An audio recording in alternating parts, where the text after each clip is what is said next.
Aku malah pingin kulit hitam seperti itu, tapi karena Allah memberikan seperti ini memang harus menerima. Alhamdulillah, semua itu cantik betul. Jadi ya setuju misi didikan betul. Jadi kenapa saya selalu menginginkan anak-anak yang dibully ini punya kekuatan yang lebih dan membuktikan pada orang yang menghinanya. Saya tunggu anak ini 10 tahun lagi. Saya tunggu anak ini 15 tahun lagi. Dia pasti jadi orang yang sukses. Dengan hinaan orang-orang di sekitarnya akan merubah dua. Jadi bulian itu akan merubah seseorang menjadi dua, Mbak. Seseorang untuk menjadi lebih hebat karena tidak ingin disakitin, maka dia akan memproteksi dirinya dan dia akan memanjat lebih tinggi. Dan jika dia sudah besar, tidak ingin orang lain dibully. Bener nggak sih? Ini dua anak ini akan seperti itu. Dan yang kedua, jadi ini untuk menjadi baik ya. Jadi kalau anak setelah dibully untuk menjadi baik, maka dia akan berubah menjadi baik. Dan dia tidak mengizinkan orang lain untuk dibully. Ini yang pertama. Tapi kedua, kalau orang kecilnya dibully, dihina, ini tumbuh dewasanya merasa dia kuat dan dia tidak butuh siapa-siapa. Dan dia akan tumbuh menjadi orang yang sering menghina. Kenapa? Karena dia merasa bahwa dia berdiri sampai hari ini itu karena usahanya sendiri. Karena dia bertahan dengan dirinya sendiri. Maka kalau ada orang lain yang bahagia, dia nggak terima.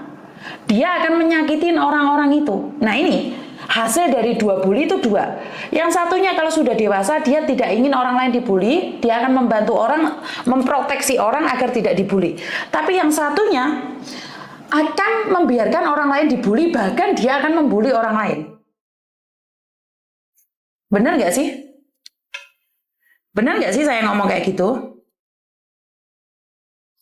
Jadi ada dua orang ini, lulusan dari pembulian itu ada dua. Satu, kuat dan tidak akan melakukan dan tidak akan mengizinkan orang lain melakukan pembulian. Yang kedua, kuat tapi dia akan merasa tertawa kalau ada orang lain dibully. Bahkan dia akan membuli orang lain juga. Ini adalah orang-orang yang setelah dibully ya. Jadi ada dua efek samping. Maka dari itu, saya tetap memberikan cinta kasih pada siapapun karena saya percaya dengan cinta kasih, orang lain itu akan mencintai kita. Dia akan berubah menjadi lebih baik. Jadi karena saya lihat beberapa sosok hari ini di mana kata-katanya, cara dia bicara itu seolah-olah dia itu pernah dibully.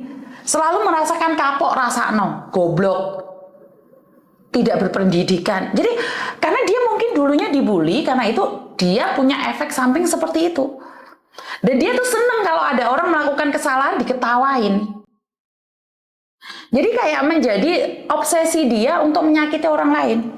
Jadi kalau nggak ada yang disakiti tuh nggak ada yang aneh gitu loh. Ini karena hasil dari bulian. Jadi dia tidak selesai dengan masa lalunya. Bener nggak sih? Ada yang setuju nggak sih?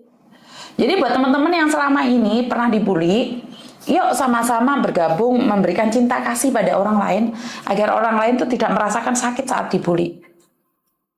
Jadi ini ungkapan maaf saya pada anak saya, di mana BNI sebentar ya Mbak ya, tak transfer uang dulu karena saya takutnya lupa. Halo. Halo. Mbak ya. Oke. Sudah masuk ya.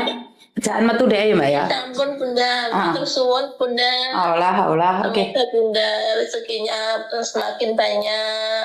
Matur nembah nuwun. Dilancarkan semua usaha Bunda, bantu-bantu mbak-mbaknya.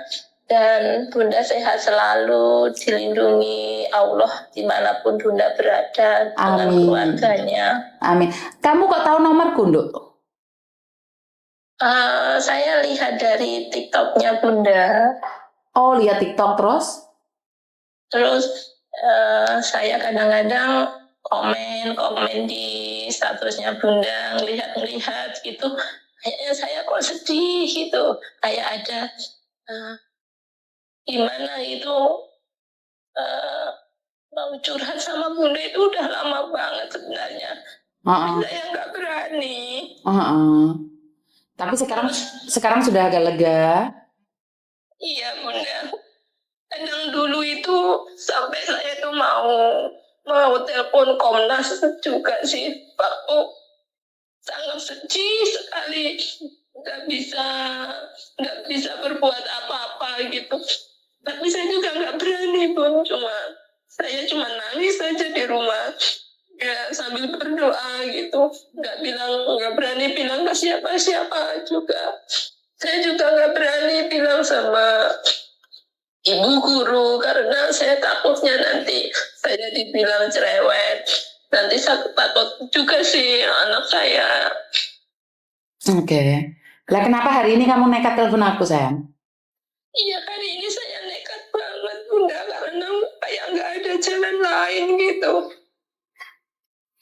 Oke, setelah telepon saya agak tenang atau masih tetap sedih atau bagaimana? Lega banget, Bunda. Sudah lega ya. Sangat lega banget. Oke, jadi ya udah sekarang ajakin dia jalan-jalan, ngomongnya dari mama yang di Hong Kong ya. Iya, Bunda. Ya, Terima wes. kasih, Bunda. Yuk, oke, bye-bye. Bye-bye. Oke, nanti ngomong apa aku lali mau. Jadi buat teman-teman, saya Mbak karo tak sambil mangan apel ya, Mbak Lasri ngoncek nong apel. Jadi nggak bisa ngomong saya tentang pembulian ini bikin darah tinggi ya, emosi. Jadi semoga anak ini jadi anak yang sukses di masa depannya, itu harapan saya total itu semoga menjadi anak yang sukses. Ini cerminan buat mbak-mbak yang lain, berhati-hati yang punya hubungan dengan orang Afrika, kalau punya anak dibawa pulang ke Indonesia. Ini saya lebih menekankan buat kalian semua bahwa lebih berhati-hati ya. Ini adalah sebagai contoh kalian yang melakukan ini sudah nikah sih, ada surat nikahnya nggak apa-apa. Bagaimana kalau kalian yang punya hubungan gelap dengan orang hitam, terus kalian pulang ke Indonesia terus dia dibully? Bagaimana bisa memberikan jawaban itu? Jadi buat teman-teman di luar sana, ini menjadi pelajaran buat kita bahwa ini ada menikah resmi aja dibully. Benar nggak sih? Menikah resmi aja dibully, apalagi yang hubungan tanpa status, yang one night stand. Mek kentutok terus mana meteng ditinggal, kayak anaknya wong item digomule mbak Indonesia, kok digoyo-goyo wong. Itu pikiran saya. Ya, jadi buat sekalian lebih berhati-hati lagi ya. Ini dia punya bapak, punya KTP, punya kakak, punya akte lahir. Tapi itu aja dibully habis-habisan. Apalagi kalau kalian yang nggak punya akte, nggak punya surat nikah. Bener nggak? Jadi saya tidak tahu lingkungan kalian seperti apa, bisa menerima atau enggak. Kalau bisa menerima ya syukur alhamdulillah. Kalau enggak lah.